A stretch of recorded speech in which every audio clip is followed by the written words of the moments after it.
Greetings and welcome back to the Weekly News Roundup. I hope that everybody had a wonderful week, getting ready for, at least if you're over here in America, Independence Day. If you're over here in Britain, we lost a colony day. Or, anywhere else in the world, it's whatever. Those Americans are blowing stuff up again in the sky, whatever. But anyway, it is a holiday weekend. We're going to go a little bit slower. Only have two main topics for tonight, just so that we have a slightly shorter show. And we're going to do those. And, of course, we will get into our regular QuickLines and SillyVille here. We got some great stuff here that is tangential to government. We're going to keep the politics to the low end down that way. And also the other thing I want to mention is I was told last week's show, which we had to do on Starlink. It wasn't like I did it for a test. We had to do it with Starlink. I hear Odyssey, or was it Rumble, I think, was really jittery and not a pretty good experience. So next time we have to use Starlink, I'm going to cut the show back to 720p and see if that helps. Of course, we are on cellular now, so no problems here. Everyone's saying you should just switch to Starlink when we have the occasional cellular issues. We tried that. It still doesn't work really well, but hey, it gave us a show at a place we otherwise wouldn't have one to do at all. So a little stuttering is something to be seen. Hope everybody has a wonderful holiday weekend coming up, and I am myself taking a couple of days just kind of relaxing, so will not most likely not have a video on Saturday, and I don't have any videos on any of the other channels either, but let's go ahead and chat about the show. Of course, before we get into the show, I do want to mention that all of the articles that we are talking about are down in the description. So you can go to that page on switchedtolinux.com, and that will have a listing of all of the articles we're going to cover. If you are over there and hit /support, you can learn about the various ways you can help support the channel. We have a number of affiliates there, and we also have Subscribestar, we have Patreon, we have Locals, so you can join in one of those other sites there as well. Of course, just a reminder, if you used to catch the feed on Fostodon, they decided to go all censorship on me, and they have banned the Fostodon account because apparently I'm a megaphobe. That's apparently I hate the world. So, you're gonna have to deal with it, folks. You're gonna have to deal with it. We still have posting a number of other places. The most popular one, if you're looking for a place to follow, is on X. That certainly is the best place that you can get the active feed as we are going. And with that, we are going to jump right into our first one, which is about corporatocracy. And I want to stop before we get into this because a number of people completely misunderstand a lot of the words used in some of these more niche types of economic systems. So I want to mention it because some people blame capitalism on where we are, and that is absolutely 100% fundamentally not the type of system we are in. Now, it looks like it to the untrained eye, but really the difference between these is capitalism is when the government policy fosters the free business, free enterprise. And what that means is that the barrier of entry for a business is much lower. But according to the original writings on what capitalism was from Adam Smith, capitalism also carried with it a degree of morality in the person. The capitalist, the true capitalist, is not out there just to rip off everybody around them to extract as much money as conceivably possible. Now, we are moving into very rapidly a corporatocracy. Now, the difference between a capitalist society and a corporatocracy is that in a corporatocracy, the government policy moves to the benefit of certain large businesses. And oftentimes this is well acquainted with an oligarchy, which an oligarchy does not carry with it the control of from a business per se, but it can be. An oligarchy is when a small group of powerful people control government policy. And so where we are more often, if you look at all the different viewpoints, where is America? We are definitely more of a corporatocracy. And by corporatocracy, we mean that there are a number of businesses which are starting to kind of guide and direct the directions we're going to go. And the articles I've picked out for the first news section really delve into this in pretty good array. And this is a terrifying thing. We need to push back. I would push back to move us back into more of a capitalist society. We would know we have that because, for example, if you wanted to, for example, start up a new ISP because you think Comcast having a monopoly over your city is a problem, in a true capitalist society, there's not a lot of red tape that prevents you from going into a market and creating it. But since there's so much bureaucratical red tape, that is what leads me to believe we are more in a corporatocracy. So what is going on? The first grouping of the first article in our group here deals, of course, with over in the UK. So sorry we lost a colony day tomorrow.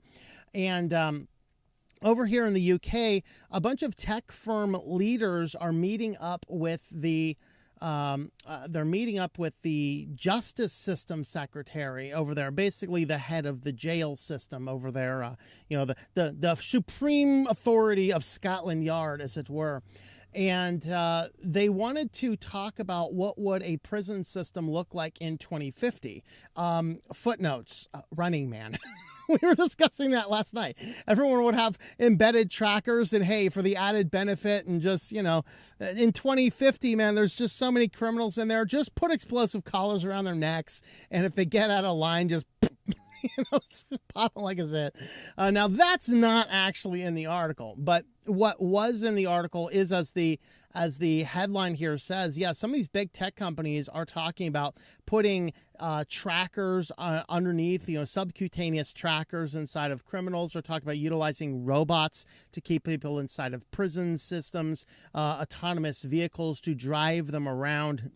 Basically, a lot of crazy things here. And so, looking at what was going on here, tracking devices inserted under the offender skins, robots assigned to contain prisoners, and driverless vehicles used to transport them were among the measures proposed by the technology companies to ministers who are gathering ideas to tackle the crisis in the UK justice system. So the justice system brought in representatives from Google, Amazon, Microsoft, and Palantir, and they wanted to come in here and talk about what things they could do to effectively formulate policy to create a better prison system in the next upcoming years. That is, by the definition, a corporatocracy. Now, that is UK, not United States, but hold your horses, we'll get there. And we're going to see some interesting stuff here. So, in light of what is going on here, they are inviting these guys in to say, give us your ideas so we can put these into policy. So among the acute shortages of prison places, probation officers under severe strain, ministers told the companies they wanted ideas for using wearable technologies, behavior monitoring, and geolocation to create a prison outside of prison. Now, of course, we have like the ankle monitoring circumstances here in the United States, for certain nonviolent crimes, like some violent crimes in some places, like that kid who stabbed the other dude down in Texas, despite the grand jury coming down with a first-degree red rum indictment, he is still out on bail on just an ankle monitor.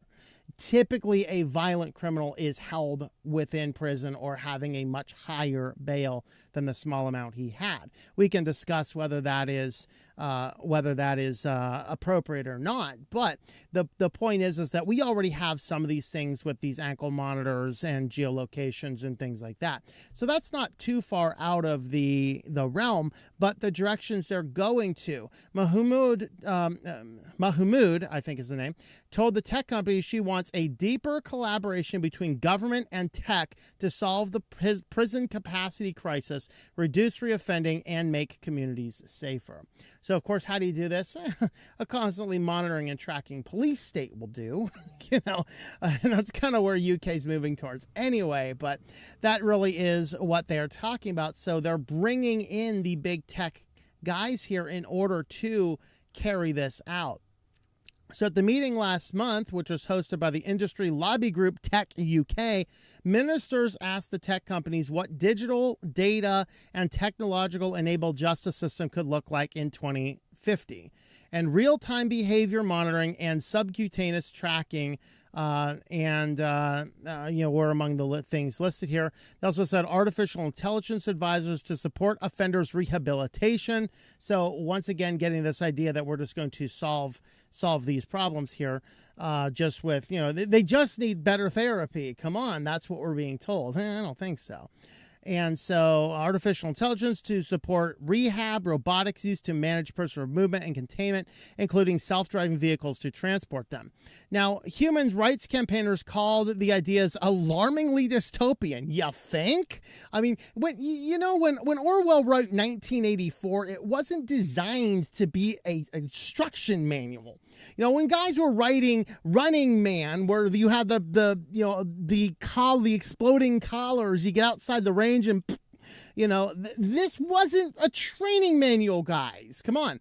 They say this is getting alarmingly dystopian and warned that meeting suggested the government may be getting too close with tech giants. And that is what I mean by a corporatocracy.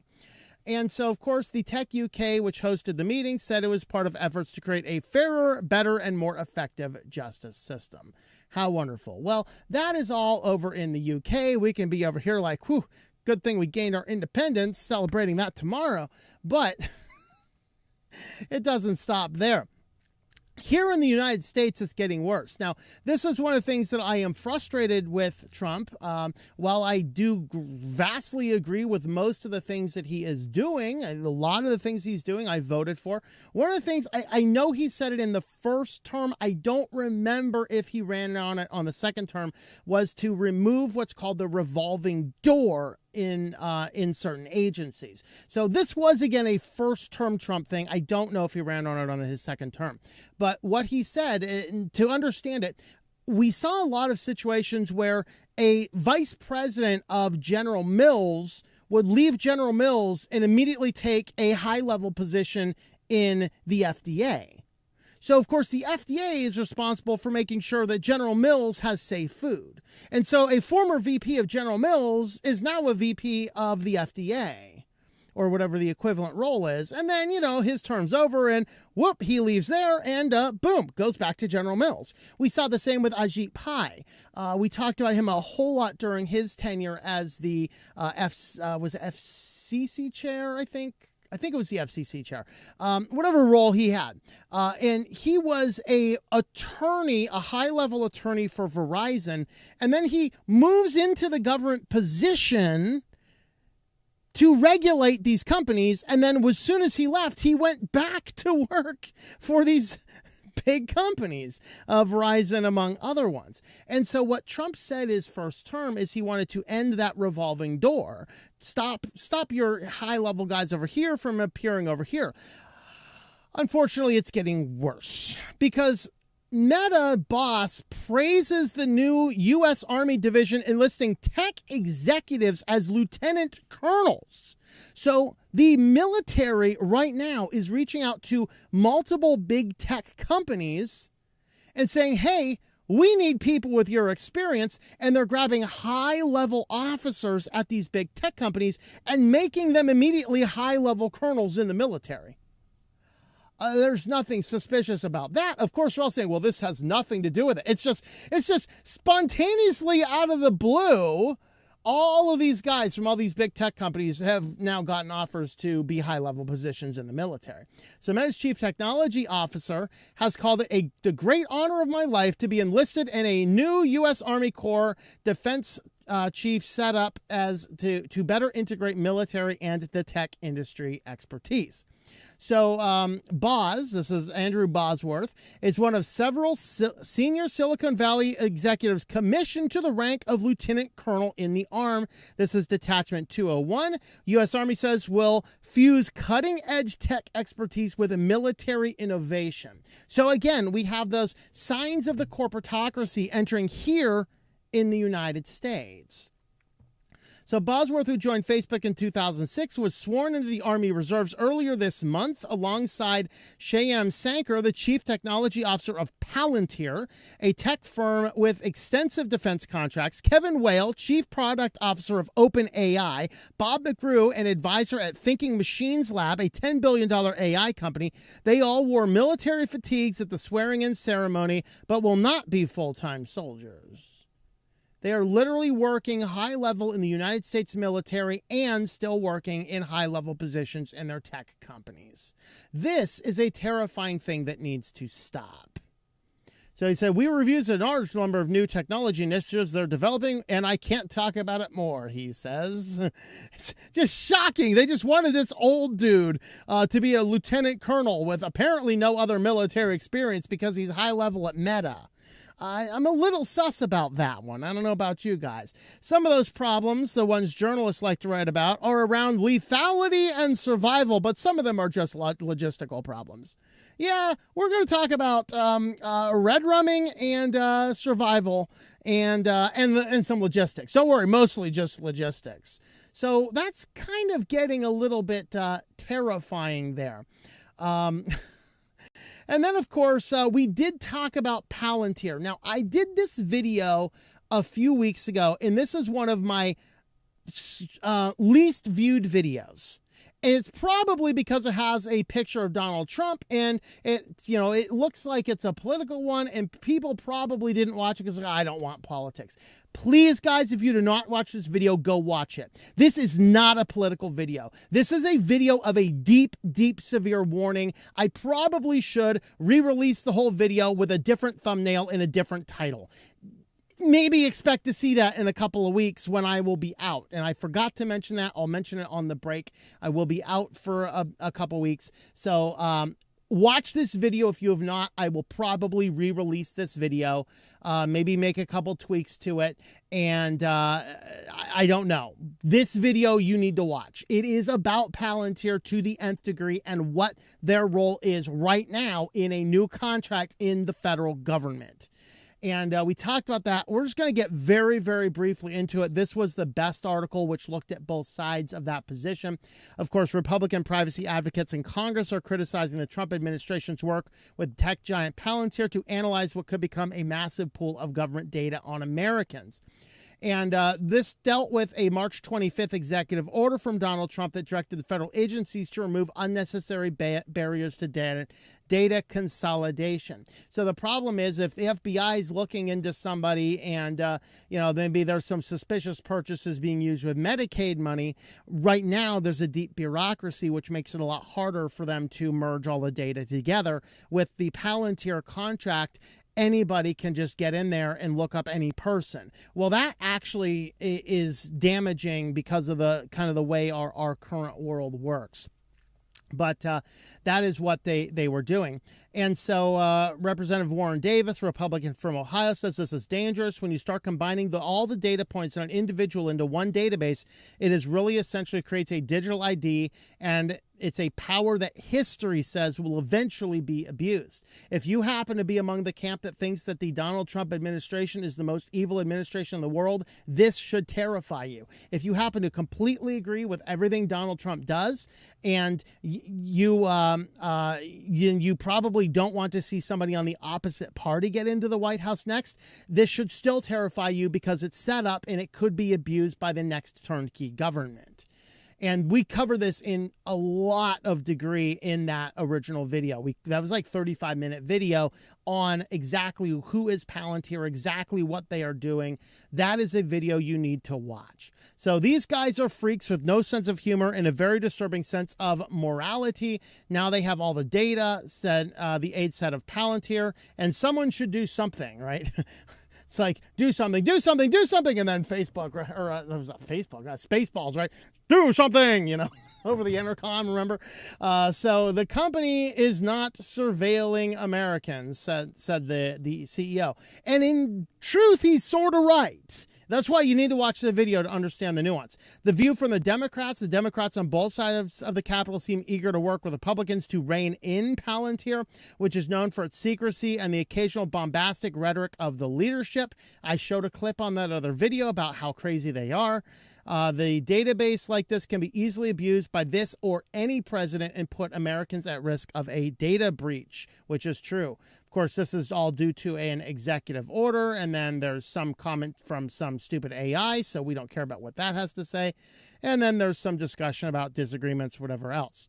So it is absolutely worth watching this video. It is not a politically charged video. It really is a video about who Palantir is and what their role is in the United States government.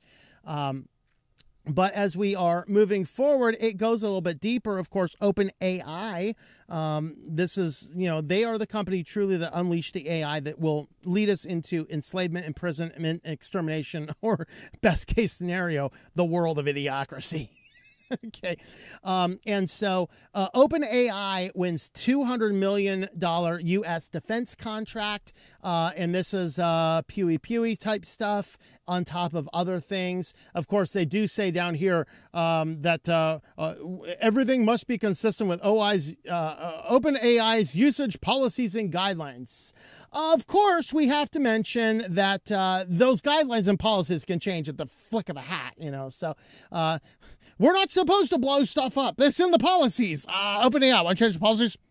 You cannot blow stuff up. The policies have been changed. Okay, that's how crazy this is. But they have now a $200 million contract to provide U.S. Defense Department with intelligence tools, mostly for national security missions, like what just happened in Iran. That is a national security mission.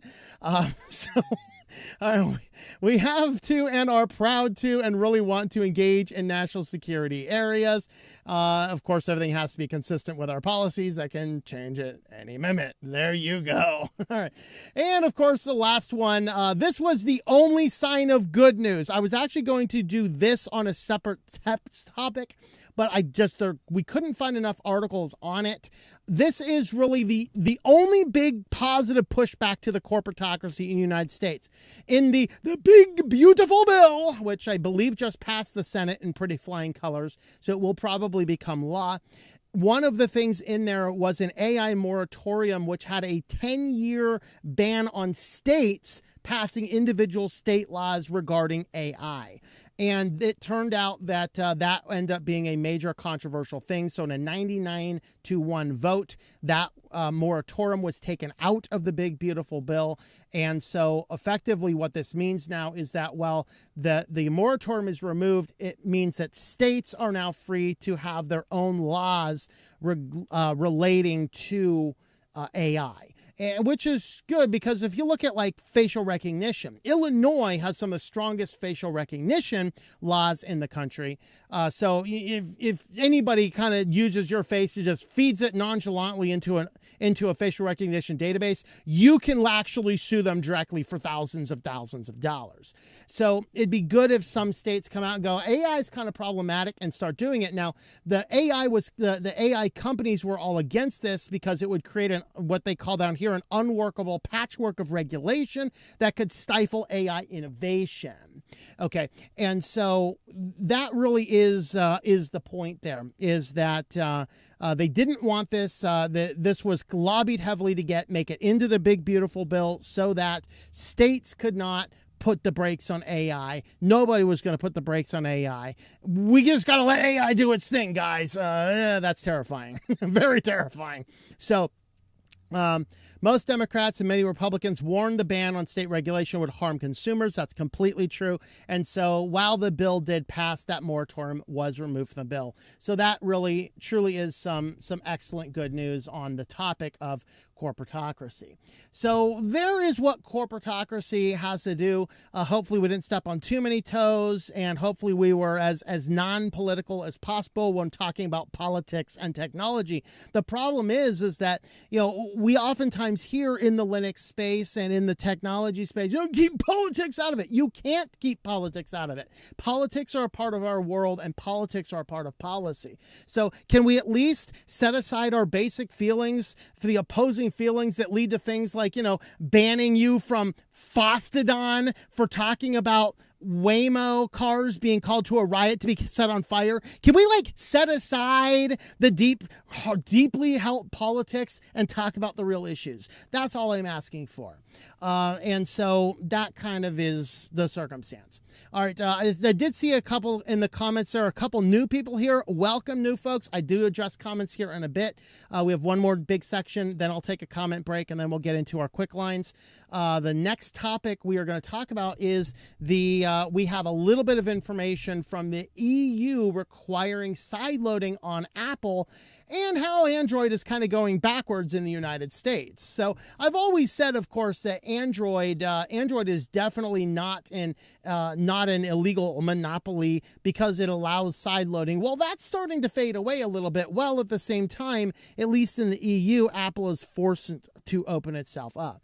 And so there were a few articles with almost no information. Fortunately, the developer page on Apple's website actually had information. So we're looking at the Apple's developer page here. And what this is installing marketplaces from the web, starting with iOS 18.6, iPad OS 18.6, iOS and iPad OS. They will provide an updated user experience for the EU installing an alternative app marketplace from a developer's website. And so you would have to, they're not clear here exactly how a developer gets the site, but it's kind of like how it works in Android, where you'd have to download the app, in this case, the marketplace for that developer. You'd have to download that and then give specific permissions to allow downloading from this source. So very much like Android in this respect. So you go to the Acme store, where I guess the Wile E. Coyotes is going to order a bunch of TNT or something, I guess. I don't know. But you click on the install here, and then you're going to get a pop overlay with the information about, hey, there's unavailable features, your data could be shared, who knows, this could be malware, and then you have to allow or cancel. Once you allow it, then you're going to have the ability to install this extra app. You have to confirm it with hitting the side button. You have to double click the side button to install it. And then now that is installed, now you have the ability to open up that app store and install apps. See, this is exactly what we need to have globally. If I spend thousands of dollars on a phone, I should be able to own and control my phone and do with my phone what I want. Now, I am not saying it should be easy. Maybe Android is too easy to sideload things. I am not saying it should be easy, but I'm saying it should be technically possible without violating terms of service. Because here's a tip for you, Apple. I just took $1,000 of my hard-earned money and I handed it to you for a product. What do you care if it's not super secure? I want to be able to do with my $1,000 product what I want to do with my $1,000 product. And if I hurt it, that's on me. I'm not saying it should be easy to do sideloading. I'm saying it should be technically possible without damaging the phone.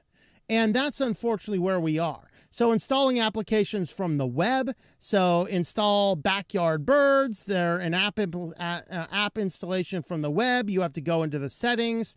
You have to allow apps from Nature Labs. So this is, again, very much like you would have to do on Android, and then you can install the application.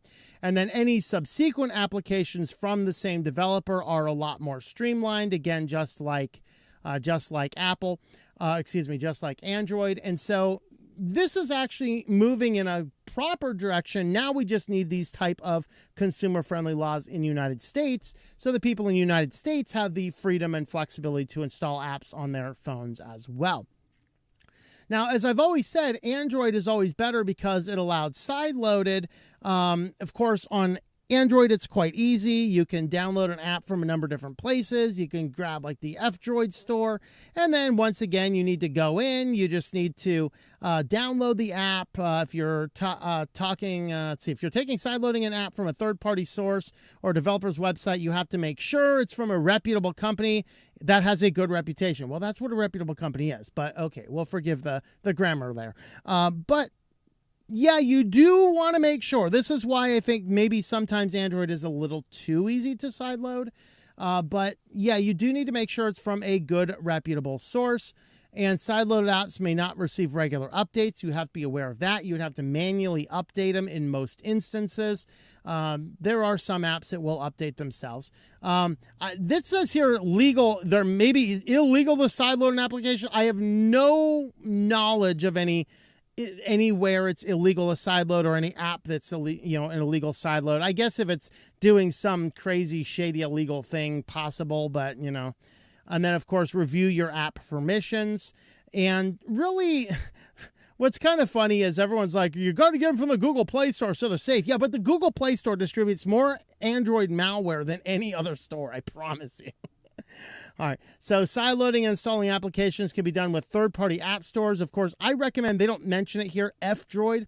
F-Droid is among the best because every package they have is audited directly by them. It is audited. They build the apps themselves. They verify, they audit the code. F-Droid is the safest place to grab stuff. Whereas APK Mirror, APK Pure, I don't know what security systems they have, but there's also, it is true that people do use just downloadable Android apps to distribute malware. That is true. We have to be aware of that.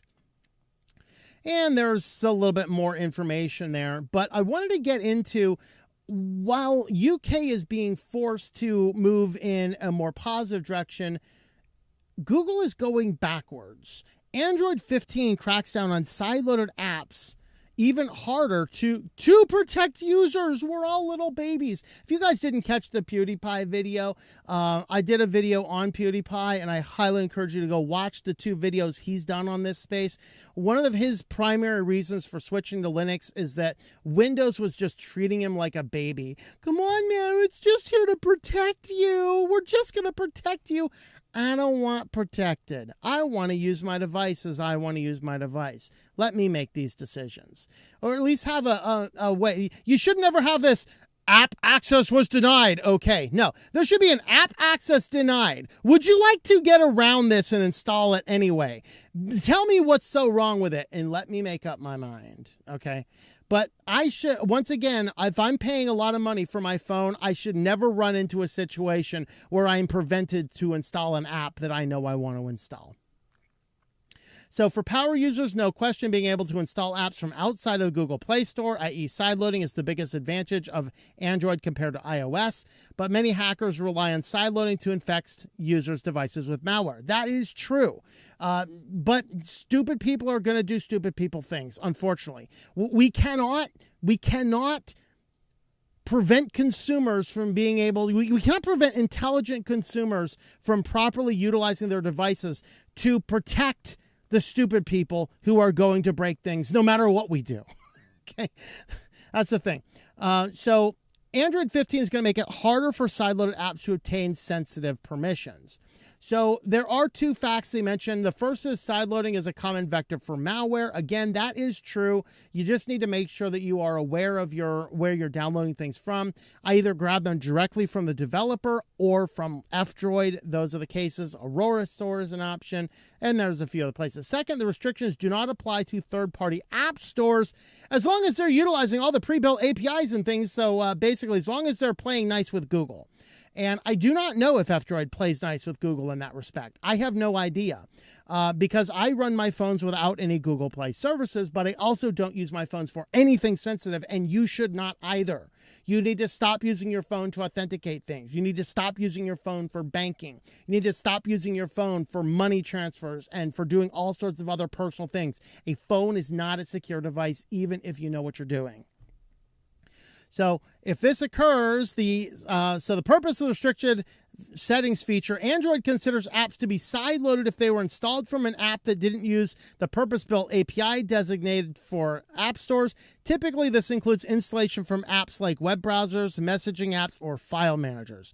If this occurs, then the sideloaded app is denied access to permissions that grant the Android's accessibility and notification lister APIs, which are 2 of the most important APIs on the platform. So you have restricted settings, totally legit app. Yes, if if you are downloading totally legit app, you're probably not downloading a totally legit app. I mean, I bought some extra cables to get that Starlink dish mounted, and I was really suspect of that. I got the Ethernet cable in, and all over the package just says high quality, genuine, and like, this is really suspect, my friend. Fortunately, it seems to work well. So, it's just an Ethernet cable. So, okay, we're good. We'll call her good. I think it's good. All right. So, of course, they're trying to block out a lot of permissions on Android 15 here. The restricted settings feature must be applied when an app is installed after being downloaded through an application other than an App Store application identified by Package Manager as package download file. And I could not find, does F-Droid meet that requirement or not? I have no idea, but whatever. Of course, I did, as I was reading that article, I remembered this other one, so I want to look it up. This is from September of last year, September 2024. Now Android apps are blocking sideloading and forcing the Google Play version of those apps instead. So, for example, Signal. Signal is available in the Google Play Store, but Signal is also available on F-Droid. And if I want to use Signal, and I'm on Android 15, and I go to F-Droid, and I just download the APK directly from F-Droid because I don't put the store on usually. I'll just download the APKs directly, and I go to sideload it. Well, if they happen to be on the Select Play Partners list, instead of allowing me to download that from the source I chose to download it from and to sideload it, instead, Google is going to say, we're not going to install that app from that source. You have to get it from a Google Play Store.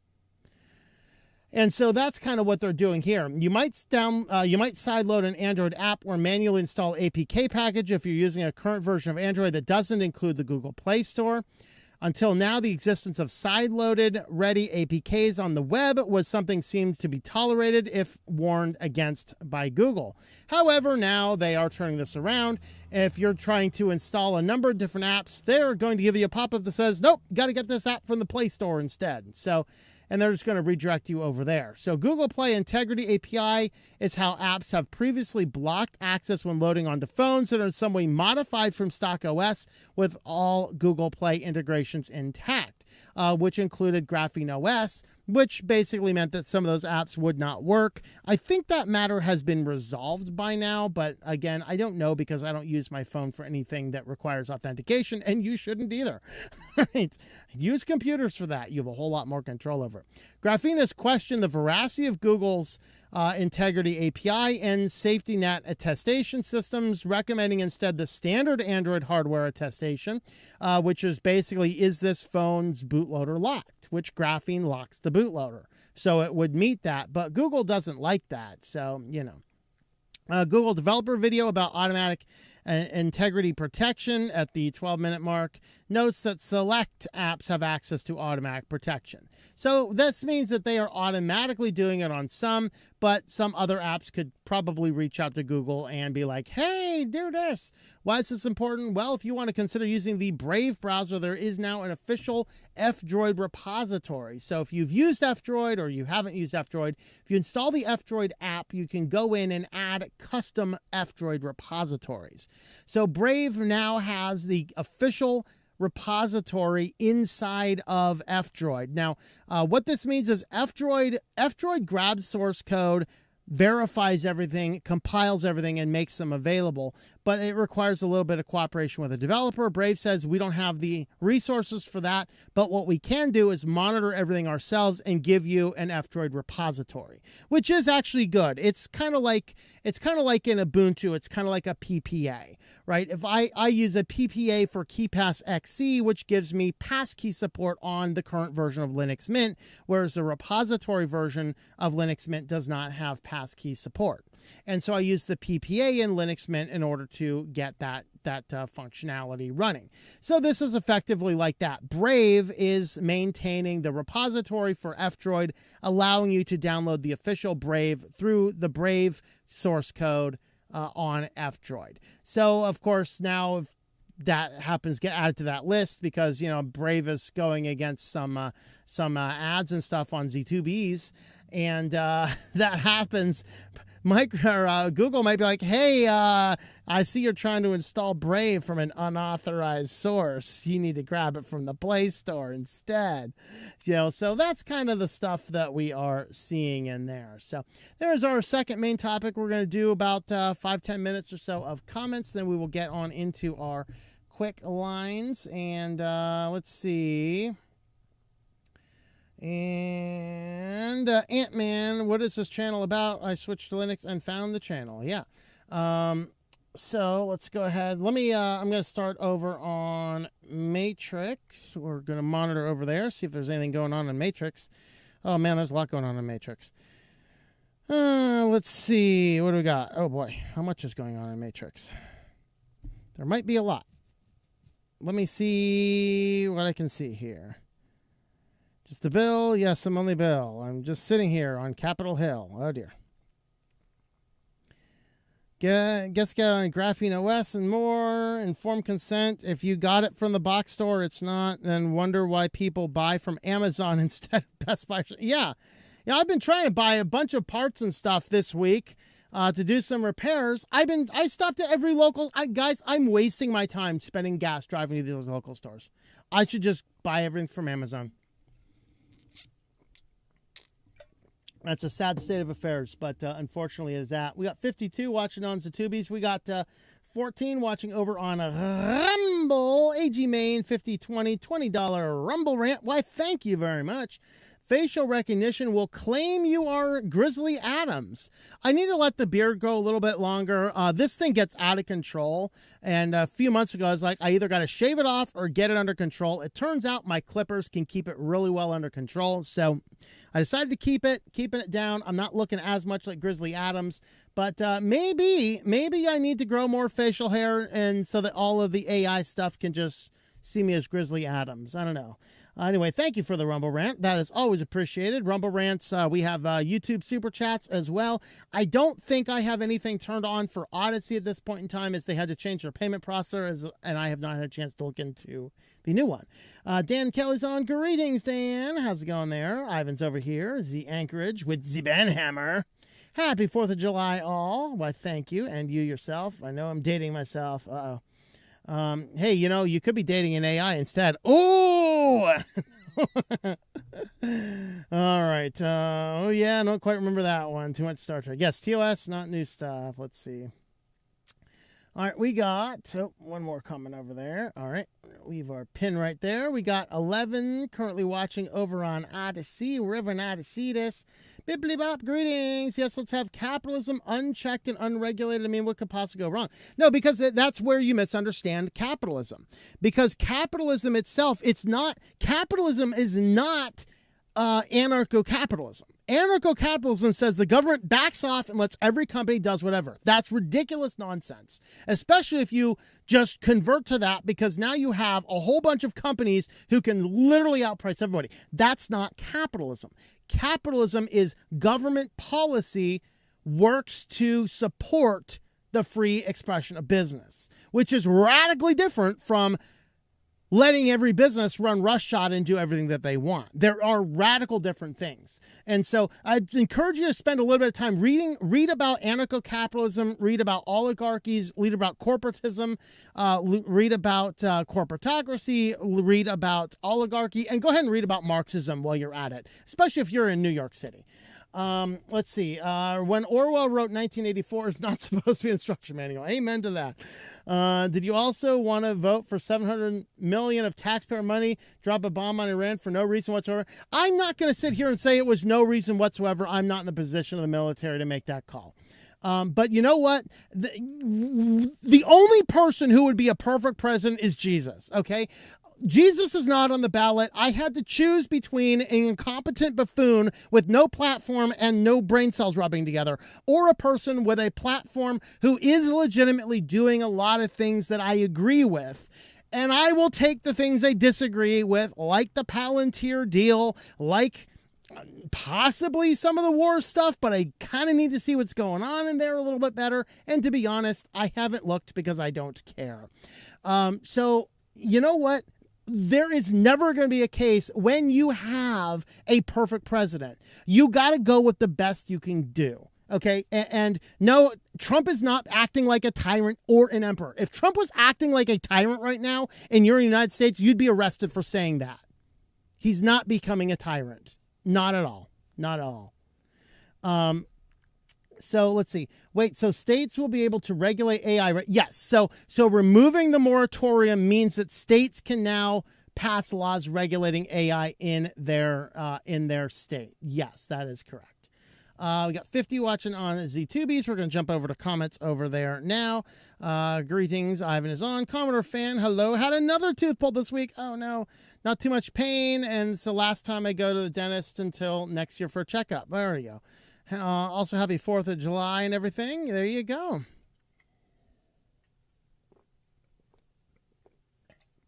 Ooh.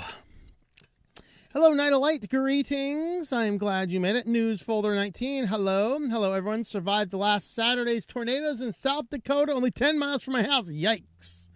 That's exciting. Pretty from that distance, just not at the same time. Yeah. Silver Adventures, greetings to you. Got the entire Broken Sword series except the latest game and the remake of the first game for $5. That's cool. I have no idea what the Broken Sword series is, but I am hoping you enjoy it. All right, KO2610, your number has been called. I picked up a few games from Steam Summer Sale. There you go. No one. Hello, no one. Been playing Karatemi Demacy Rerolls. Runs well on the laptop. There you go. 720p is fine. Yeah, I might switch to 720p again as I go out on my adventures, as getting as good internet as I have right now is not always super easy. So I don't know. I'll think about it and evaluate and things like that. Planning to get some Steam games beside the Broken Sword games, which came from Fanatical, but decided I needed to do some backlog work before getting new ones. There you go. Yep. Got to do some responsibility every once in a while too, right? No, there's a Trump rally tonight, so my attention is split. Oh, okay. I did not know that. I mean, I have no idea why I didn't know that. I'm such a huge, absolutely insane Trump mega fan. I didn't even know he was holding a rally. Wonderful. All right. Let's see. Playing Sonic Frontier, though I did not know if I should play the newer game for the last Sonic game. I've only played the original Sonic on the Sega Genesis. Unrestricted corporatocracy is why we are at. Yes. This too big to fail crap has got to go. Yes, absolutely. Yeah, and that's why we are, that 2008 market crash was the sign we were in a corporatocracy.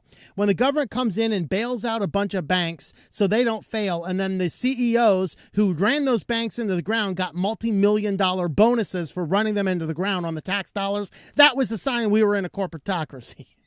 Right. Let's see. Isn't that already a thing with lobbying? Yeah. Big fan of the Sonic racing games. They're some of the best kart races outside Mario Kart ones. There you go. Night of Light. I downloaded the entire survival library and Project Gutenberg. Did the best I could with storage I had. Suspect they could cut off the entire internet in my country. Oh, that would not be good, man. Well, I hope they don't cut off the internet. We will miss you if they do. All right. Speaking of corporations, there's no reason for profit companies should be running prisons. Yeah. No reason for profit companies should be running prisons. I think you're saying we should not have for-profit prisons. Is that what you're saying? Yeah, I am completely against the for-profit prison stuff. I have an uncle who used to be a Senate aide for Strom Thurmond in the 90s. Had dinner with the man a couple times as a kid. Yeah, it's crazy. Money with lobbying. Yep. Always keep an offline copy. You never know what the government could do. Yep, that is true. That is true indeed. Only getting worse. Very places politicians will meet with individuals aren't trying to buy favors. Yep. Yeah, I met, who's the guy who was running for governor in Pennsylvania at the last election. I forget who he was. He was a nice guy, he's friendly and all that. A friend was like, oh, what'd you think of him? Doug Mastriano, I think. I met him. And I said, he was a nice guy. I said, but he's a politician. Of course he's going to be a nice guy. I'm not going to walk up, oh, you're Mastriano, you're voting for government. Go away. I don't want to talk to you. I wouldn't. Any politician who does something like that is just stupid. So they're all nice when you meet them. It's like a narcissist. They're very nice when you meet them. You just don't know what they're going to do when your back is turned. I don't know. I'm not saying Mastriano would do that, but I'm just talking about, the arm of politics. What are you talking about in this stream? You can check the link in the description for the list of notes. First one was about corporatocracy and tech. Second one, of course, was about sideloading. We were about to jump on into the QuickLines, fast-moving ones. In fact, we've been doing this for about 10 minutes, so we'll go and leave our marker there, and I will come on back after QuickLines. First up in QuickLines, we do have a couple fun new ones here. A new search engine that respects you, Marina Find, is here. Marina is the company behind EOS, which is an excellent custom ROM. They are actually the custom ROM for a phone based on Lineage, but has an Apple type UI, and they are actually the best that has done an independent ecosystem. They have an ecosystem. The EOS ecosystem is all based on Nextcloud, but they actually give you like a gigabyte of space for free. You can sync your calendars, contacts, all that stuff into their system for free, and they have an app that manages all that stuff better than many other ones do. So they're actually working together with Quant, which is a privacy-focused search engine, and this is designed at giving unbiased search results. So whereas like Google, of course, uses all the information it knows about you to curate the results based on what it thinks you want, or hey, maybe in the third degree of the selfish ledger, it gives it the results it wants you to think anyway. So in this one here, there is an option to do search results without monitoring users' online activity. That is enabled in the system. And so I have a cat over here that wants to come up. Hold on a second. Come here, buddy. Come here, buddy. He's just sitting over there, kind of annoying me. So it's like, all right, you want to sit in my lap? Go ahead. All right. So this, in theory, should be a really good one. In this case, they did a number of different tests here. Denmark replaces Microsoft. We talked about it a couple weeks ago. They said there the first result was incorrect, but the following entries were all relevant, featuring articles from well-known publications, ZDNet, TechRadar, etc. Although he's bummed out his own article did not show up. All right, whatever. Then he looked at the shopping tab works as expected. And basically it worked out pretty well. So that is, where's it at? There's a link for it in this article here somewhere. It's one of those. Marina Find, here it is. So it is marina.quant.com. And so this is, if you want to do a search for switch to Linux, if I can type switch to Linux, of course, there you go. There's our website is first. Our YouTube channel is second. There's some tutorials and then some other irrelevant stuff because, it's not me. Talk about narcissists, But anyway, there is a new search engine if you want to play around with that. Moving on to the less exciting, more scary news here. Facebook now wants access to your camera roll for AI photo edits. They said they're not going to be using that for anything unless you really like what they're doing with it and you push publish. So basically, Facebook app with a new AI update is going to look through your entire photo log, and then it's going to suggest various things you could do to do quick posts. And if you do those of course go public, and anything they do with that can be used for training. Now, they tell you it's not going to be used for training unless it's public. AI, example, if you make it public because we suggested you possibly make this public. All right. So Meta-owned Facebook is prompting users to enable cloud processing to access photos from their phones even when they're not uploaded to Facebook. Facebook will continuously upload media to its servers and use details like time, location, and theme to generate creative suggestions. So here you go. Here's allow cloud processing to get creative ideas made from your camera roll. So here's the weekend recap. Oh, look at all these. Paris, France. Yeah. They're going to do all these fun AI things. It looks really cool. It's it's the fodder for idiocracy. Your best camera roll curated for you. Get ideas like collages, recaps, AI restyling, or themes like birthdays or graduations. To create ideas for you, we'll select the media from your camera roll, upload it to our cloud on an ongoing basis based on information like time, location, or themes. Only you can see suggestions. Your media won't be used for ad targeting. We'll check it for safety and integrity purposes. Translation: we want to see all of your stuff so we can make sure you're not engaged in wrongthink. If you're engaged in wrongthink, you're screwed. Okay, we're going to test it all. We're going to upload your whole camera roll and make sure you're not doing anything kinky with the girl, you know. And by tapping allow, you agree to Meta's AI terms. Media and facial features can be analyzed by Meta AI. To create ideas, we'll use info like dates and presence of people and objects, and you can allow it or not. Their media won't be used for ads, they say. But the new feature provides privacy concerns for users because the company could use their media to train its AI models, often without clear consent. The feature will be rolled out in Canada and the United States. And this is the part down here. Meta says its opt-in media isn't used to train AI models, and suggestions are private unless shared. So still features expands Meta's data use beyond public posts. Suggestions are opt-in only and only show you unless you decide to share them, and can be turned off at any time. However, we have seen Facebook over the years routinely introduce new things as opt-in only to turn them all on at a later point in time. So expect probably, and really they do this about every 2 years. So 2 years from now, expect Meta to turn this on automatically. Android phones could soon warn you of stingrays snooping on your communications. This is something that is built into Android 16, but also requires specific hardware. And so this is nothing they can patch in firmware. It's nothing that a new application on the device can do, but the specs are being released so future phone developers can put in the relevant information.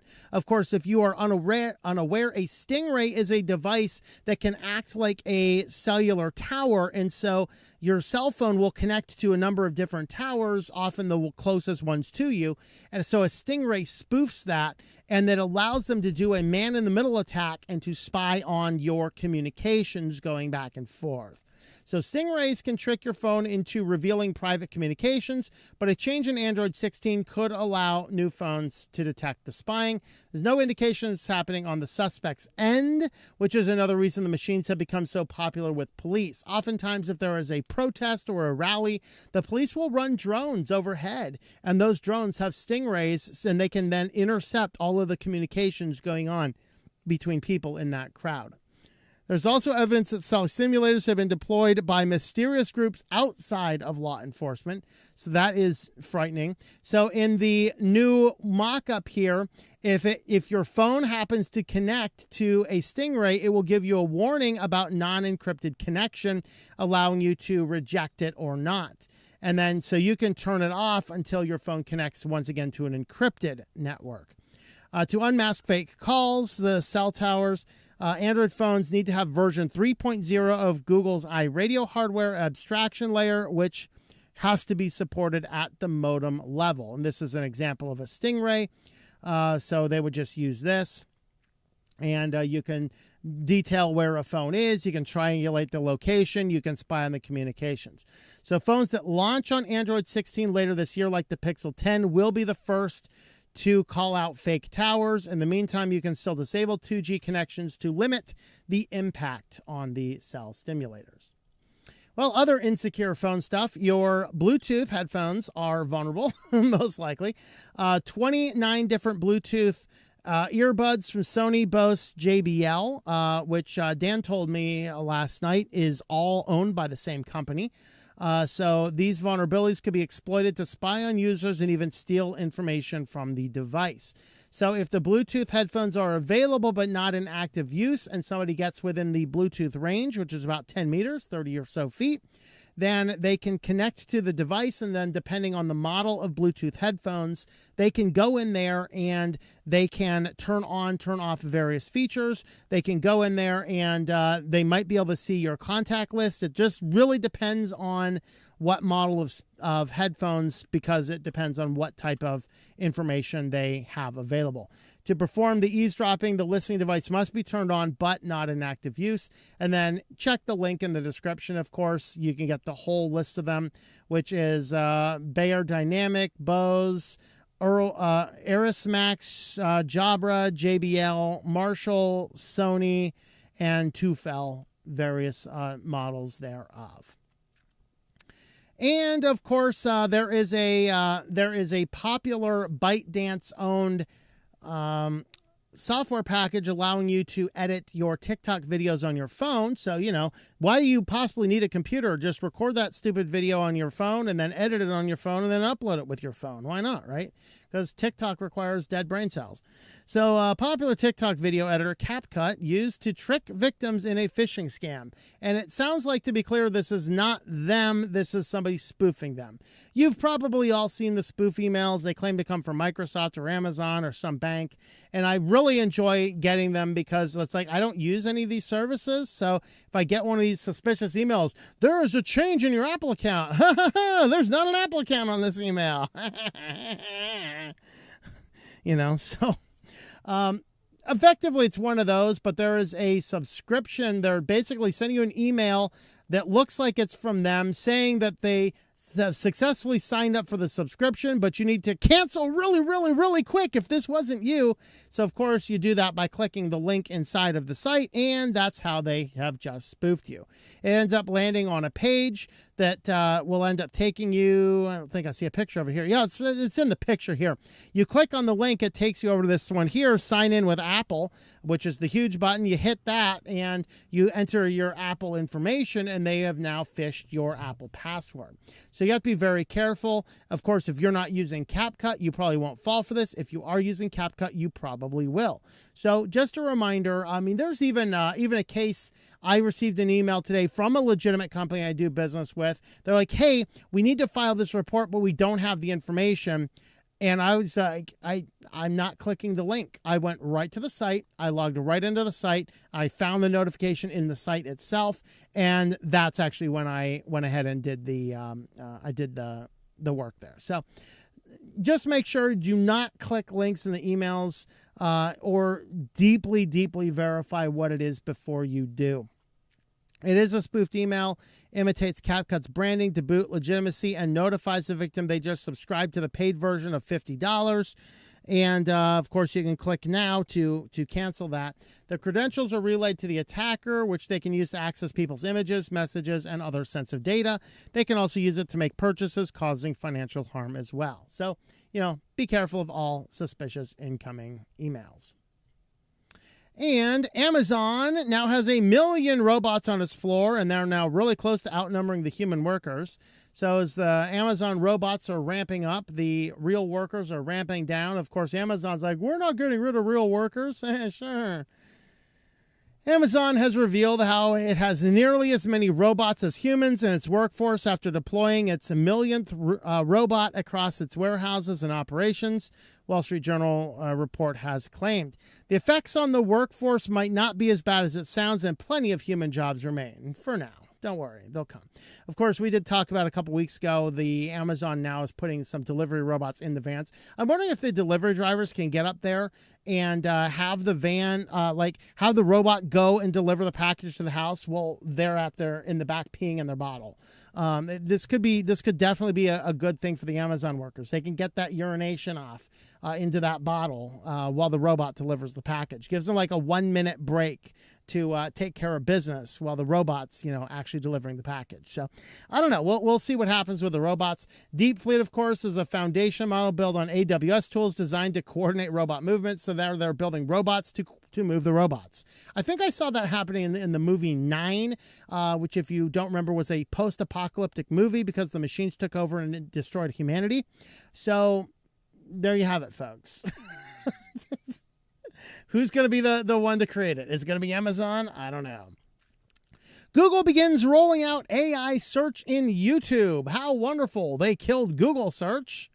Now they're going to kill YouTube search. And there's a little bit more nefarious stuff going on here because they're also going to be deploying AI to write scripts based on popular results. And then they're going to be making AI slop videos of those popular results that's all self-hosted by them. So, of course, you go to YouTube, search something up, get the AI slop, and Google is the one who gets the ad revenue instead of going to a legitimate channel that has worked hard and, you know, their data was training the AI slop to take their own place. So we got to the end of creators. I don't know. May I tell you you can subscribe to the channel on Patreon at TOMM or switchetolinux.locals.com or subscribestar/switchtolinux. And if YouTube cannibalizes the channel, well, we'll go to like Rumble and Odyssey and stay on the other places. I don't know. We'll see. Maybe if we have like millions and millions of people donating like $1 a piece, maybe I'll just build my own little server, host my own little Switch to Linux TV channel. I don't know. Over the past year, though, Google has transformed its web search experience with AI, driving towards a zero-click experience. So just remember this. Eric Schmidt, a number of years ago, it's like 10 years or more years ago, when he was still at the helm of Google, said, when you go to Google and search for something, you get a list of results. He says you should never, we should strive to not have a list of results. You should have one result. Think of how crazy, psychopathic, and dystopian that is. That eliminates all opinion. That eliminates all discussion. You go to Google, you type something in, and they simply tell you the answer. There's no thought, there's no discussion, there's no need for references. This is what you must think, pleb. Differentiate from this, and we're going to have a problem. But remember that this is Selfish Ledger. This is what Selfish Ledger wanted to do. This is that internal document from Google that leaked out. Phase 1, get people so used to using the free service. Phase 2, utilize the resources in the service to fill in the gaps of what Google doesn't know, so now Google has total information on the person. Phase 3, shift them in the direction that you want them to go. Literally create the Borg. So that's really where Google's trying to get to, a zero-click experience. You search for something, the very first thing is an AI summary that tells you allegedly the truth. Of course, if you look up how to keep cheese on the pizza, you'll hear all about glue. The preschoolers will be very pleased that they can now eat paste again in peace. Anyway, don't eat paste, though. That would be bad. I know it smells so good. That paste in kindergarten, that stuff smelled good. What was that stuff? They have gum in that flavor. I don't know. I was the one eating the paste in the back, right? Anyway, select searches on the video platform. So now we're shifting that to YouTube. On the video platform, we'll now produce an AI-generated results carousel with a collection of relevant videos. So, of course, this is kind of starting with an opt-in on premium, but, of course, it will move out to everyone else. If you're paying for premium, you can enable the features on YouTube's experiment page. While the feature is entirely opt-in, that probably won't last long, like AI overviews and search. This feature will take precedence over organic search results and get people interactive with Google's AI and the driving force behind most of the company's decisions lately. So by putting AI-generated content at the top of the search results, Google will reduce the number of videos people click on to watch. This could make it harder for channels to grow and earn revenue from their content. They don't want me making money anyway. I'm a megaphobe. Okay, I hate everybody. Apparently, Fawcett said so. Google has also promised or threatened that that's working on more AI features to help you get the most out of YouTube. So prepare yourself. Wonderful. Not to be outdone, Mark Zuckerberg goes all in on AI and wants to beat Sam Altman and OpenAI to superintelligence. Now we have a race to the bottom. We have a race to extermination. Isn't this wonderful? Zuckerberg, CEO of Meta, is heating up the race towards AI superintelligence by restructuring the company's artificial intelligence division, with the main aim being able to develop artificial superintelligence. That is intelligence that is far beyond what humans are capable of. They're creating Meta Superintelligence Labs, and this is part of the quote that he says. I believe this will be the beginning of a new era for humanity. I am fully committed to doing what it takes for Meta to lead the way. So let me get this straight. AI comes out. It exterminates jobs.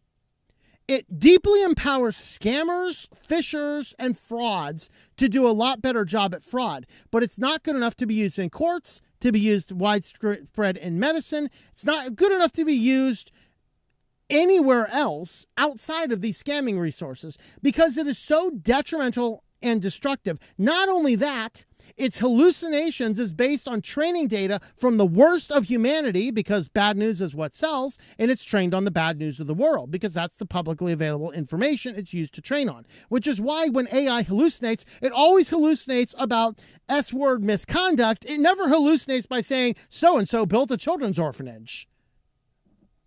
No, it doesn't. Find me a positive hallucination from AI.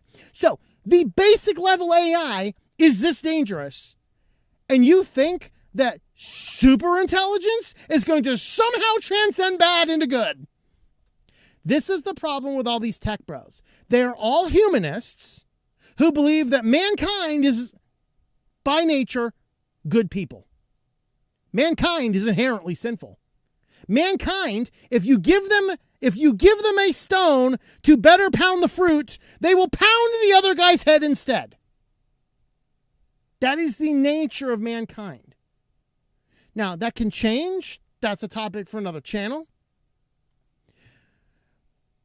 But Thoreau was right in Walden when he said our improved technology gives us an improved means to reach our deteriorating ends. Meta may very well beat OpenAI to superintelligence. And superintelligence will lead to super idiocracy, and it will destroy mankind. Because AI is trained like humans with a sinful element that will cause problems. That is the challenge with AI. He is not going to solve the world's problems with AI. It's not going to happen. Early as June, Sam Altman wrote, "We are past the horizon, the event horizon. The takeoff has started. Humanity is close to building digital superintelligence, and at least so far, it's much less weird than it seems like it should be." Unfortunately, AI is being used to engage in all forms of criminal activity. Isn't that wonderful? Brother printers, if you got a brother printer, if you do have a brother printer, make sure you change the default password. Brother printers have a default password which is randomly generated based on the serial number, and the algorithm has been cracked. Which means if somebody can use the internet, land on your printer's landing homepage, see the serial number of the printer, run it through the algorithm, and extract your printer's administrative password. Brother said that there is no firmware fix for this. It has to be changed. You just have to change the admin password, affecting almost 700 Brother printer models. So if your Brother printer model is on the internet, get in there and change the administrative password, or your printer is going to become part of a botnet. You know, some AI guy is going to turn your printer into a botnet to engage in coordinated attacks because, you know, that's what people do with AI these days. The most egregious of these is the default password of each printer is derived from its serial number, and the way it has been done has been discovered. So basically there's I think there was 9 or 10 CVEs pointed out, and most of them can be patched with firmware, but the most critical one, which is this password, cannot be. So if you do have a Brother printer, make sure you change the password. So Brother says, it's 8 vulnerabilities. 7 of the 8 vulnerabilities can be fixed by a firmware update.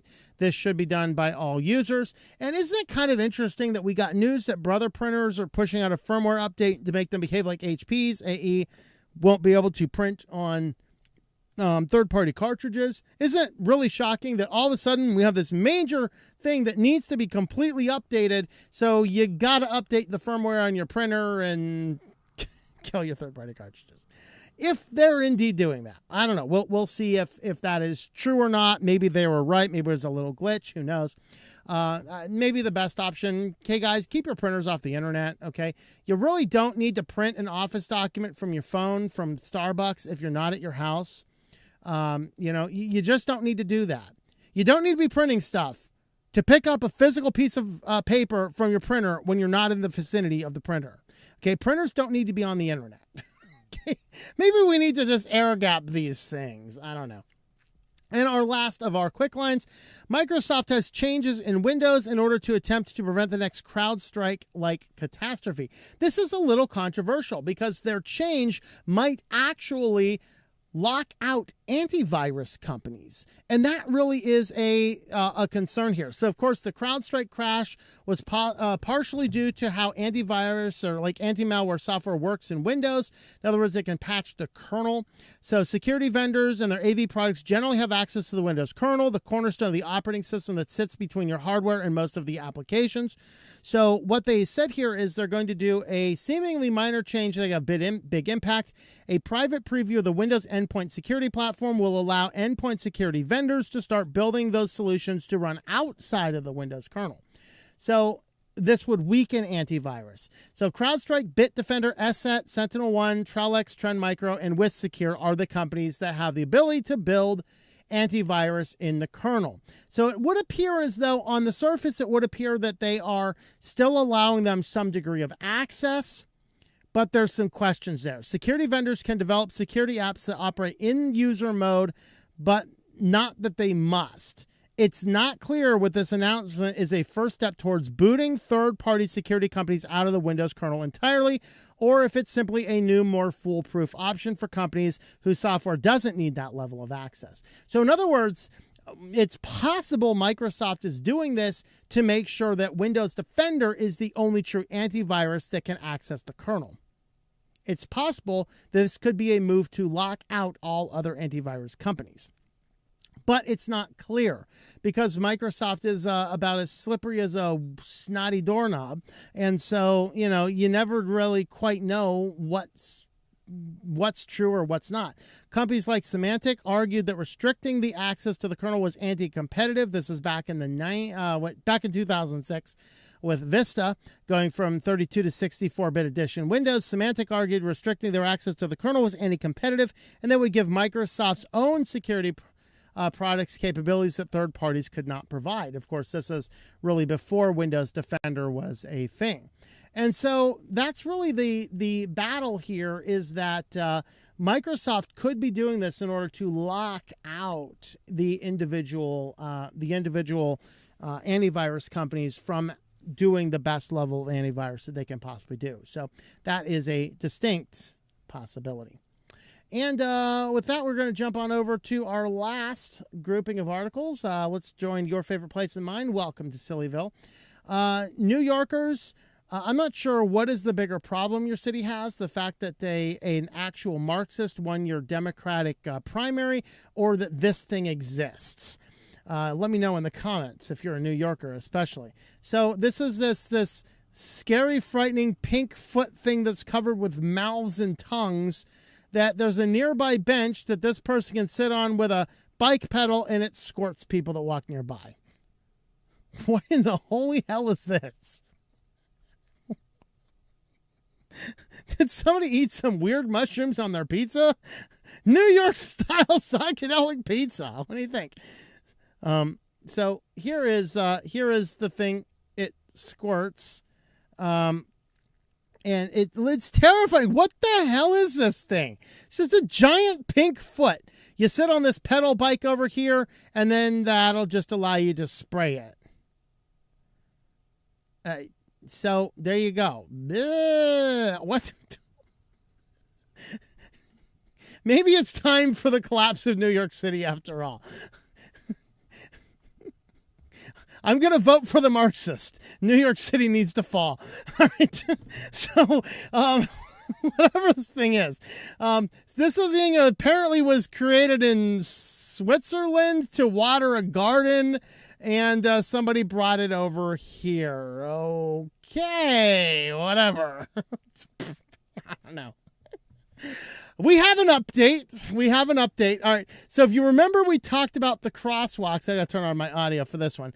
We talked about the crosswalks, and somebody hacked the crosswalks to put Jeff Bezos. And it was Jeff Bezos. Mark Zuckerberg was in one of them. This is an example of one here. Wait. So. Hi, this is Mark Zuckerberg, but real ones call me the Zuck. You know, it's normal to feel uncomfortable. So somebody hacked all of those crosswalk signs. So you hit the button and they would just start talking to you and deliver AI generated voice synthesis stuff. You know, I mean, we were talking about AIs. You know, this is an example of AI. That's not something Mark Zuckerberg said. This is something people created an AI to sound like Mark Zuckerberg and had it feed nonsense through the crosswalks. Well, the problem was all of these crosswalks had an app to manage them, and the default password for the app was 1234, and most of them never changed it. And so it's kind of like the combination an idiot would have on his luggage. So the company, of course, pushed out an update that has two-factor authentication. It also gave the ability for the city to turn the feature off so people couldn't grab the app and just, change those things all they want. So there you go, guys. This is why corporatocracy is a particularly scary thing with the government. The government has an app with a default password of 1234 and does not even think to secure the thing to allow a bunch of people over here to breach into their system. But that's the update. And our last thing is, at least for now, there is a little bit of hope. If the robots do take over soon, I think we're going to be okay. This is a bunch of robots playing football, or as we call it here in America, soccer. And I'm going to mute the audio there just in case, China is just as crazy on it as well. So here's the robots playing football.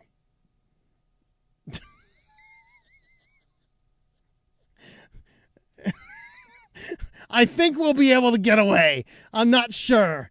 I think we'll be good. Whoa, he got the ball out. Run, run, run, run, run. Bonk. There's no goalie. I don't know where the goalie is, but they get the ball in there. Robot scores a point, and there's another robot. There, that robot's down. So, of course, the medics come out. Good thing it's not robot medics coming out to get their fallen robotic comrade. They'd all fall over together. Then we just have a giant pile of robots as they're all coming out to get each other. So there you go. So the robot revolution does happen sooner.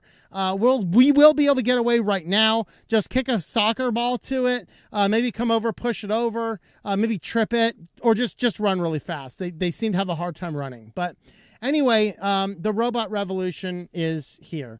Once again, if you want to help support the channel, switchedtolinux.com/support allows you to do that. And we are going to go ahead and see if I can't rustle up a beast to feed here. And then we will, after this, we will go ahead and do our comments until you guys are out of comments. Ooh, hey, kitty. You want some kitty treats? You want some kitty treats? Do you want some kitty treats? Oh, come here, buddy. Hey, kitty. Want some kitty treats? Come on, kitty. Come on for kitty treats. Roar. There you go. Yeah, we got kitty treats, buddy. We got kitty treats. Oh, yeah, we got kitty treats. We got kitty treats. Yes, we do. We got kitty treats.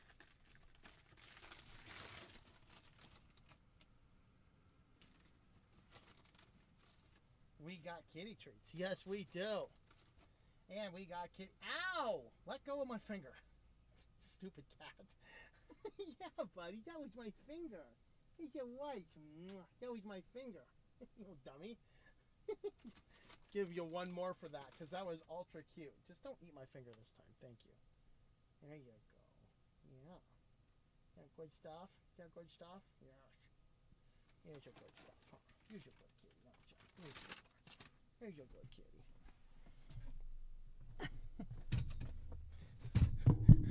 He tried to eat me, man. All right.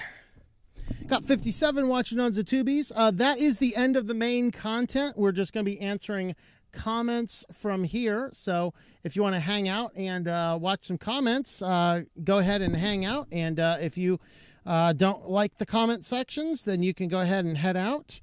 Let me see if there's anything else going on over here.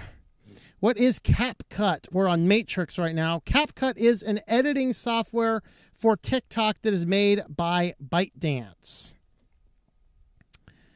All right, let's see. CrowdStrike will ask if you're... I'm not reading that comment. You'll have to go and join us over on the Matrix server if you want to know what CrowdStrike will ask you. Hey, all right, hold on. The other kitty just showed up. Let me go ahead and feed the other kitty, and then we'll be back for comments. comments. Yeah, buddy. You want some kitty treats too? Yeah, I'll give you some kitty treats too. Yeah, I'll give you some kitty treats. Thank you. There.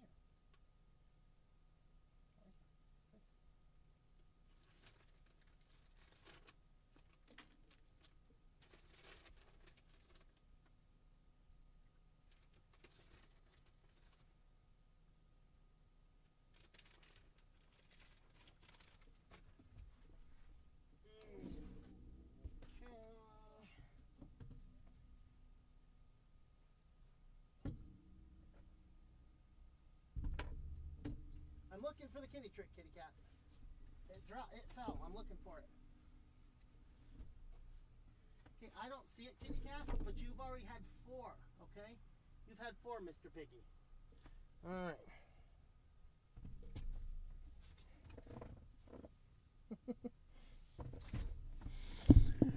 Okay, all right. Now the other cat shows up for kitty treats. All right, let's go ahead and see if there was more. I think that was our last comment on Matrix, but we'll go ahead and have a look. Yes, that was our last comment on Matrix. We've got 17 still watching on Rumble. Let's see what we got here. SillyVille, big hug. There we go. Van Panther time. Kitty, blink if you're okay. All right, let's see. And we got 12 currently watching on Odyssey, called Failing Upward, part of the Secret Society model. Yeah, there you go. That is true. Venix. I don't think they'll be able to regulate locally run AIs, though I doubt they'll try. Hardware and software available over time. It's all over the place. YouTube will fill up with slop. Rumble and Odyssey, etc. will pick up the content creators. Well, if they don't fill up with slop too, though. Imagine actually paying Google money. Said you don't use Amazon, but in the video script it says we are participating in Amazon services program affiliates. No, I do use Amazon. I don't know what context I said I didn't use Amazon. If I said that, that was certainly an error. Yeah, we do have an Amazon affiliate. Unfortunately, I buy Amazon. Like, I want to shop locally, but until places start actually having the things I'm looking for, I am forced to shop on Amazon. No, I didn't say anywhere I don't use Amazon. In fact, I said at the very beginning of the show that I was buying stuff on Amazon. Oh, I completely spaced it. I was supposed to mention it on the comments. Next week, we will have news as normal. The week after, which is the 17th, there will not be a news program and no videos that week unless I have time to double up and release a bunch more videos. I will be completely out that whole week, and I will have almost no time to check emails and check in on channels, and certainly no time to make any videos. In Canada, the self-deletory hotline is to set an appointment to self-delete yourself. Yes. Canada has been pushing the self-deletion option since the early pandemic. Yes, that is true. That is true. That is true. I've seen videos about the, let's see, they can tear an AI robot to kick a ball through a goal VR at 10x speed and then put AI SW in the real robot, and it worked. All right. Phishing emails. No, okay. So, yeah, when I was talking about the phishing emails. Okay, so one factor is if it goes to an email not tied to that account. So like Apple, for example. I have an Apple account because when you register a podcast, you have to do it through an iTunes account. But the Apple account is through a proxy email. So if I get one of these, your Apple subscription just charged to some other email, like a main email that I would use, I know it's fraudulent because there's no possible way that would come to an email like that. So like, for example, if Facebook, I'll get an email from Facebook. You need to reset your password. Click here. I don't have a Facebook account. Clearly that's not legit. Yes, I do have an Amazon account. I do use Amazon. I don't use Amazon Prime. That is for sure. Yeah, that is that case there. Let's see.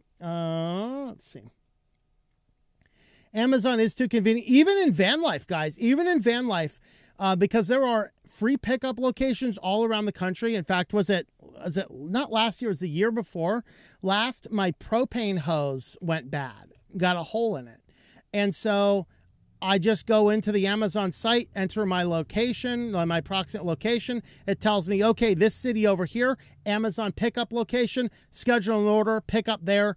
I drive over to that spot a couple days later, and there's my order from Amazon. So yeah, that is certainly that.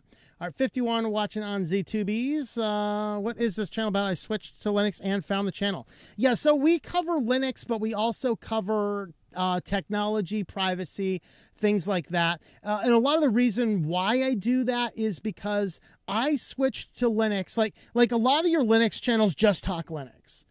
I talk about why I switched to Linux. It's buried deep into all of the crazy things that all of these companies are doing. I switched to Linux because I looked at the terms of service of Windows and said, hell no, ain't happening. And so when you look at it in that way, switch to Linux is a lot more in many ways about the privacy, the businesses, the anti-consumerism going on than it is about Linux. I am not the big computer expert that the guys are on Level 1 Techs or the Mintcast. Some of those guys know way more about Linux than I do. I don't care. I am here. I was a normal person who was happy using Windows until Windows did something stupid and forced me onto Linux. That is why this channel is a lot more eclectic than all of the other all of the other Linux channels. And frankly, we used to do really, really well every time we dropped a distro review, but distro reviews just don't collect views anymore. I dropped one this last week, almost no views. I talk about Windows doing something stupid, thousands of people come to watch. Like, okay, I think we found a reason to tell people why to switch to Linux. Talk about the stupid things Windows is doing. So, but yeah, and I want to get more Linux content in, but I don't want to be like pure, just all we do is just Linux, because there's plenty more guys that know far more about Linux than I do. I want to show people that an ordinary person who's not a computer genius can switch to Linux. Now, am I a computer genius? I don't know. I certainly have more computers than most people, and I think of anybody I know in my real life, I might know more about computers than anybody else. I'm certainly not a novice. I'm certainly not just, I'm okay.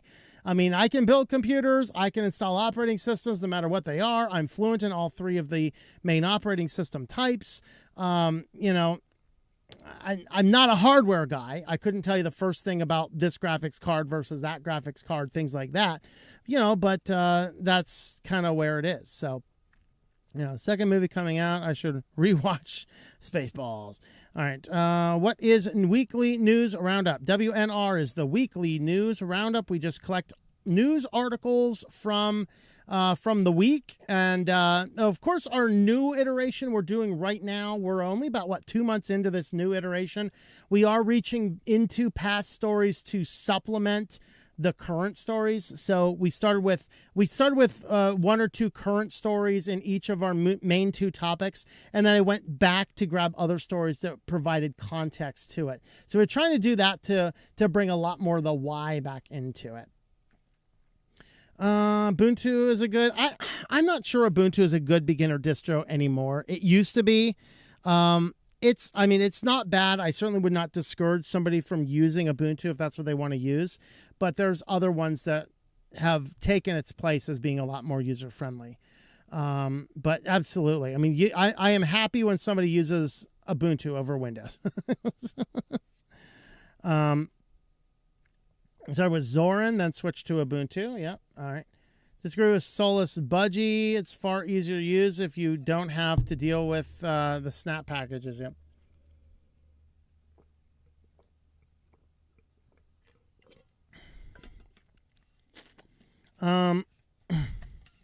Well, some snap packages are from the official developers. Some of them are, some of them are not. I trust Canonical to package them as well. But yeah, I don't like the distribution model. There are some fundamental problems with the snap packages for sure. Valve, the makers of Steam, tell people Don't use the snap versions. They have nothing to do with it. Yes, there are certainly some snap packages that are seriously problematic.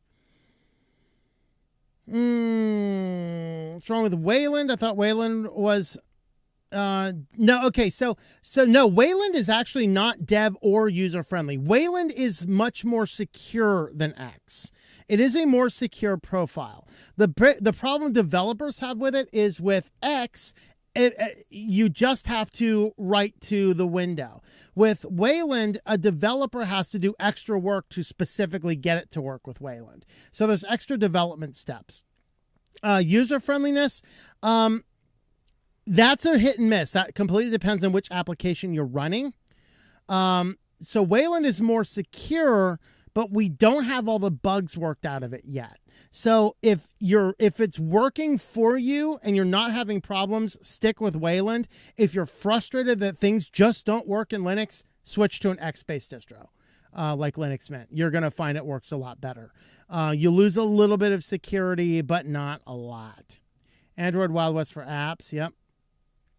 Hello, Keegan. Greetings to you.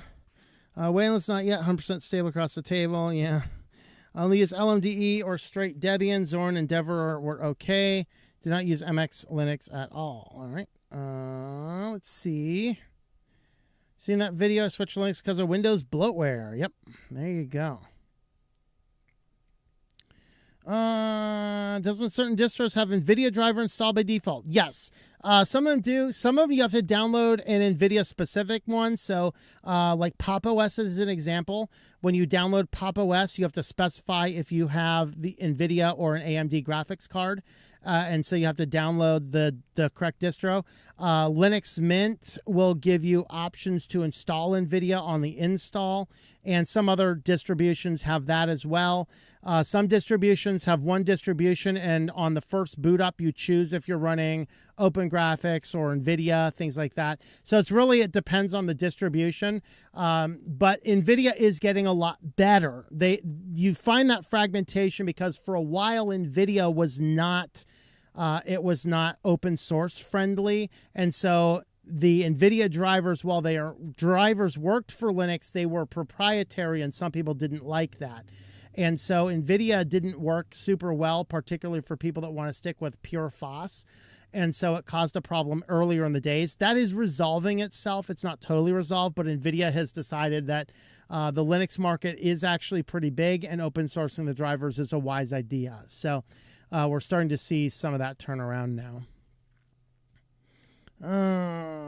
Okay. Next card will be AMD. Yeah, I just go AMD. That's what I like to do. Oh boy, I think I lost where we were at. All right, let's see. See, here's a good example. Next card will be 9060 or 9070. I have no idea what that even means. I'm just not a hardware guy. I have no clue. I'm a bad Linux channel, right? But that's okay. You know, I know a lot about a lot of other topics. So, I'm good with being ignoramus that area. You know, maybe someday I'll learn, but you know, hopefully by the time I need to replace this card to get a better one, yeah, I should get a better graphics card. I should get a better computer. But as long as I'm van lifing it, I'm not going to, because the fact this computer goes through a rumbly on a van, oh boy. Unless I can build like a vibration chamber for it, you know, that'd be fun. How to date AI. Download character AI and say, give me some hot lady AI to fall in love with, I guess. I don't know. Watch her for training content. North Point, greetings. How are you in the hospital? Oh, hospital right now? No, man. Get well soon, man. Let's see. Des Moines, Iowa for the America 250 celebration. There you go. Trump, gotta love him. There you go. Trump is behind bullet-resistant glass tonight, but someone did a bad job cleaning it.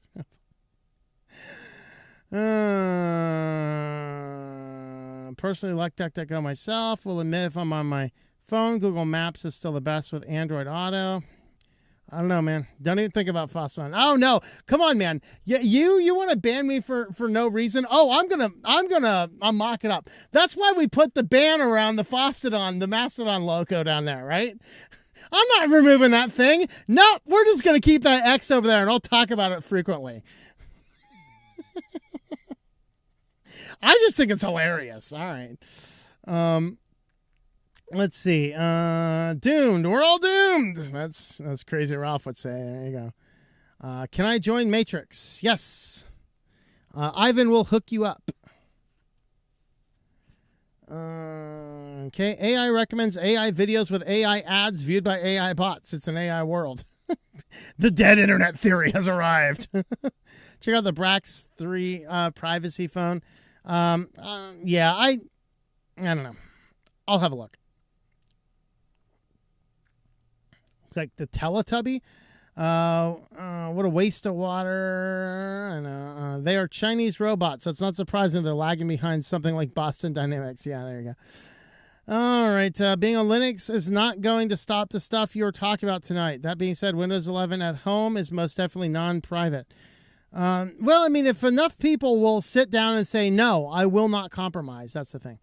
We'll be doing a video on offline internet. I mean, I very well might. Yes. Let me get through the next couple of weeks. So you're better than average bear, as they say. Well, thank you.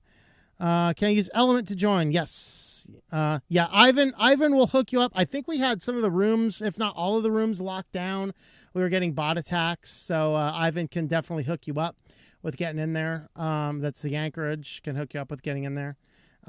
So yeah, so let me, very end of the show here. So next week will be week as usual. The following week, starting the 13th, I did finally get the assignment for camp. I will be a camp counselor. That means I need to be with the kids morning to night.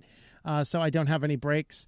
I have another 1 week off in the middle, and then the following week, the 28th, week of the 28th, I'm back at camp, but I'm cooking, so I'll have time to knock out a video or two. We'll probably do like a premiered. I can't do a live show from camp, but I can put together most likely a premiered news video in a couple weeks. But in 2 weeks, no news, no videos, unless I get a chance to get a bunch of videos recorded. Maybe I'll just do a couple of short, simple ones just to get some content out.